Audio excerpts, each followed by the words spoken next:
Natalie Esquire here from On Her Turf, and I'm here today with Asani Swann, an amazing sports business executive who does too many things for me to count, and someone who has helped me along in my sports journey. So for me, this is a full circle moment to sit down with you and talk today at the Sports Power Brunch. Yes, with our lovely Latanya Story. Yes. Are you enjoying the brunch today? I had the most fun watching someone who took a vision and created reality is always such a joy for me. But Latanya took it to another level this year. I mean, to watch the people in this room, number one, honor her. Number two, honor Sterling's legacy. And number three, to uplift and empower women in sports has been so amazing to watch. I've loved it. Thank you. I mentioned that you do so many things. You have a really diverse background, and I always thought this was like interesting about you. So if anyone takes the time to Google Asani, and you should, you were at Macy's doing HR rather, and diversity. And then if you're like reading your LinkedIn profile, you go from that to working with Carmelo Anthony. How did that happen? It was the strangest, craziest story ever.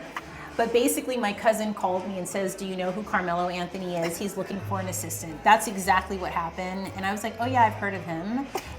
That's all I had was heard of him. Okay. And I said, no, I don't think I'm interested. And my sisters actually said, you've been wanting to go into the sports industry. Why not go on the interview?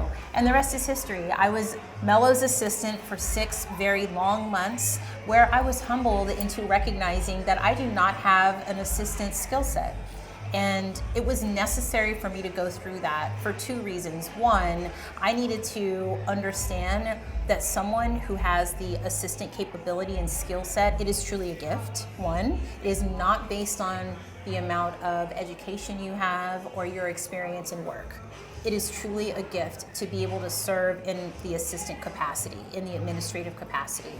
And the second reason it was really important is it gave me an opportunity to really study who Melo was in his environment. Because I did not know basketball, because I did not know him, I really needed time to start understanding who this person was, how they operated in the business of basketball. So that's how it started. And 16 years later, here we are. Here we are. We're gonna explore some of what you do.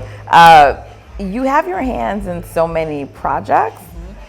What is a typical, if that even is for you, workday like? The workday starts with Asani time. Okay. I recognize that's really important. So I work out. I love playing tennis. Don't try to play me. I'm not that good yet, but I'm coming for you. I just started in August. Okay. I love it. Okay. And then I've just started going back into the gym. And then I start my day, so once I've come in, I've showered, I've got my day going, I really start focusing on what are the things that we need to do for the week, the month, the year. But this is a process that I start months prior. So when I get into the day of what I have to do, I've already been planning for this well before my day arrives. That's what's really important about the work that I do, especially if you have a lot of different businesses, to really keep it straight what's happening. So for right now, the main focus of most of my work days is wine and wellness, because we are actively in an open offer with our wine. So the name of our wine company has been the 7th Estate, and we're selling all of our wines, but Peace and Power is the name of our Black History offering, which we're really excited about. Okay. And wellness, which is I Am Wholehearted, where I'm creating space for women to show up whole and complete in every area of their lives. And so those are what my days are like right now, is focusing on those 2 things. And so in your wine company, it's you and Melo together? Correct. And what made you guys both decide to start the venture? Well, knowing Melo the way that I do, it generally starts with him having an idea about something that he wants to do for fun or that he's passionate about. And so he said, I want to go to France and make wine. That's how our conversation started. I was like, okay, and he's like, and then I want to drink it. I was like, okay. So maybe there is a business here. And so I did go on that trip with him to France. We built a beautiful 2017 Chateau Neuf de Pape and decided we should allow other people to experience what we just created. And that's literally how the wine business started. Okay. Neither of us knew how to build a wine company, operate a wine company, and we are learning every day as we go. But that's how it started. Isn't that how things have to start though? You They have start to. something and then you go with it and you Yes. learn. Well, I can tell you from all the videos I see on social, it looks incredible, very prestige, very posh. Thank you. I imagine that's what you're going for. It is, but we also wanted to make sure, I always say I want to create wine for every palate and every pocket. What's really important is that, first of all, there are billions of people in the world, which means that we all have different taste profiles that we lean towards. If I only have one wine, that means I am unintentionally cutting a lot of people out that might want to consume our wine. And so it's important for us to diversify the wines that we are able to sell, and that's what we did when we came out in 2024. Now we have 10 wines that we can currently offer.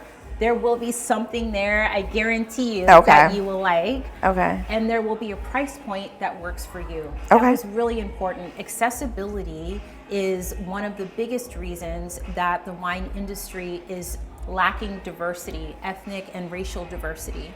And as Swann had mentioned on stage, diversity of thought is really good for the business. And so I want to take the opportunity that we have to amplify the necessity of the diversity of thought around the table with our wine company.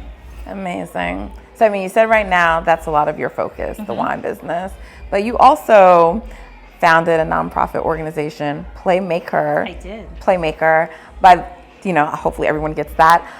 First of all, incredible name. I always loved it. So creative. What made you decide with the other Playmakers, the other founders, to start this organization? Why did you think this community was needed? Well, at the time, February of 2018 is when Playmaker started. And there weren't a lot of groups for women in sports, to be honest. And we had benefited from our community, the four of us, with myself, Shannon, Lisa, and Carmen. We had benefited from having each other.